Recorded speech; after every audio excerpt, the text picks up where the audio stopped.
আলাইকুম রহমতুল্লাহ। প্রিয় ভাইরা, আমার আপনার প্রিয় নবী রাসূল করিম সাল্লাল্লাহু আলাইহি ওয়াসাল্লাম আরাফার ময়দানে বিদায় হজের ভাষণে যে প্রথম কথাটি বলেছিলেন, হে মানব সকল, হে আমার উম্মত, তোমরা আমার কথাগুলো ধৈর্য সহকারে শুনবে। আগামী বছর এই দিনে আমি তোমাদের মাঝে উপস্থিত হতে পারবো কি না আমি জানি না। যারা এখানে তোমরা উপস্থিত আছো আর যারা নেই তাদের কাছে আমার কথাগুলি তোমরা পৌঁছে দেবে। অর্থাৎ যারা এই ময়দানে উপস্থিত আছো আর যারা ময়দানের বাহিরে আছে বা পরবর্তী সময়ে যারা আসবে তাদের মাঝে আমার এই কথাগুলি পৌঁছে দিতে চেষ্টা করবে।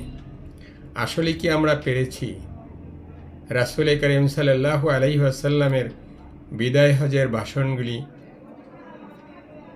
জাতির মাঝে ছড়িয়ে দিতে? আমরা চেষ্টা করব অবশ্যই যেন একটি শেয়ারের মাধ্যমে সবাই এই রাসূল করিম সাল্লাল্লাহু আলাইহি ওয়াসাল্লামের বিদায় হজের ভাষণ আমরা জানতে পারি। আসসালামু আলাইকুম ওয়া রাহমাতুল্লাহ।